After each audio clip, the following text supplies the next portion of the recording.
France, eh bien, les équipes de France peaufinent leur préparation olympique. Oui, et notamment l'équipe de cyclisme et de cyclisme sur piste. Ils seront 15 au Vélodrome de Saint-Quentin. Eh bien, à tenter de décrocher des médailles. Ça commencera également le lundi 5 août. Ce sera lors de la dernière semaine des Jeux. Ouais, pour se donner toutes les chances, eh bien, ils ont fait un stage oxygénation en altitude à la montagne dans la station de Tignes. Ce que je vous propose pour bien commencer le reportage, c'est de prendre un peu de hauteur. On a perdu une petite quinzaine de degrés au pied du glacier de la Grande Motte à Tignes. Nous sommes à plus de 3000 mètres d'altitude et c'est ici que l'équipe de France d'endurance de cyclisme sur piste peaufine sa préparation pour les Jeux. L'idée, c'est qu'on synchronise, donc on fait tout ensemble. Donc c'est 3 séries de 5 reps et il y a 8 minutes de récup entre les séries.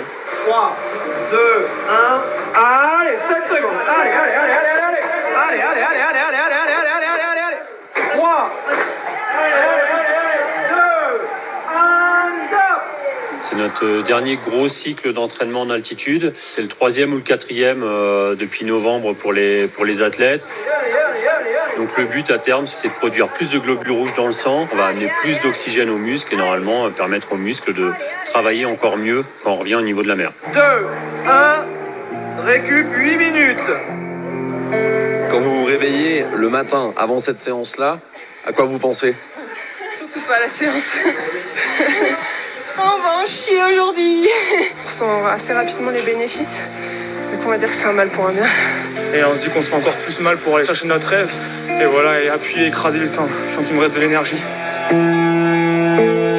Après tous ces efforts, on est redescendu pour ce que l'équipe de France appelle une sortie récup. Comprenez 1 heure d'ascension dans le redoutable col de Liseran. Une petite sortie récup, quoi. Souffrir, ça fait partie du job et on est peut-être sado, mais à force, on aime ça. Mais non, ça va, il en reste pour demain qui annonce encore une belle journée. Pendant la nuit, les athlètes travaillent également.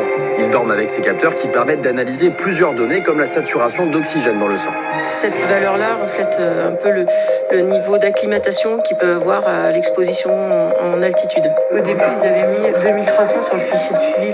On va pouvoir, en discutant avec les entraîneurs et les athlètes, s'assurer qu'ils assimilent bien la charge et qu'on ne passe pas derrière dans de la surcharge aussi, d'entraînement.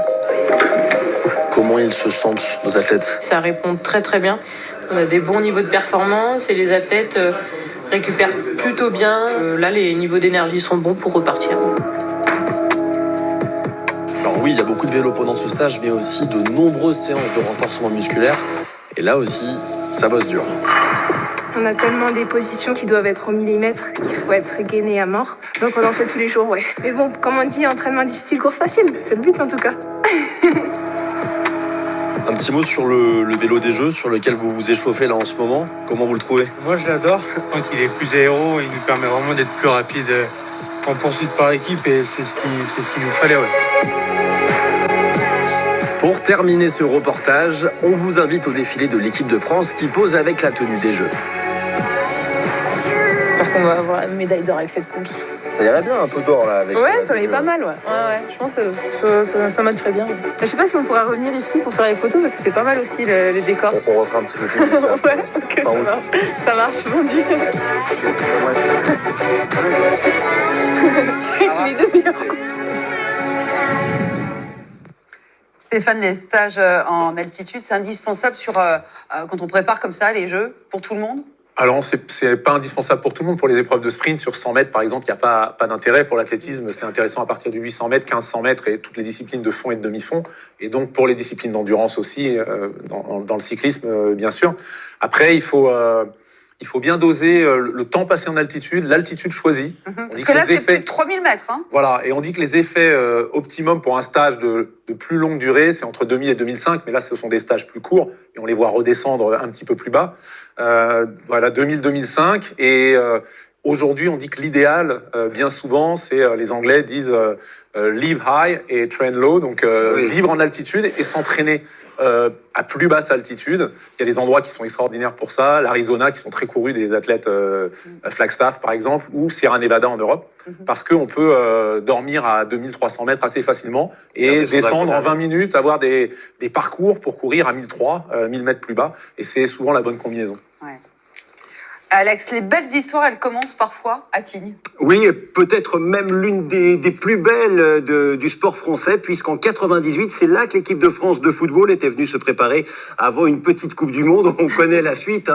Quelques semaines plus tard, victoire et première Coupe du Monde pour la France au Stade de France. Eh bien, on souhaite la même réussite aux handballeurs de Guillaume Gilles, puisque les champions olympiques français ont commencé leur préparation pour les Jeux là-bas, avec pour objectif, bien évidemment, aller remporter un 4e titre olympique en hand.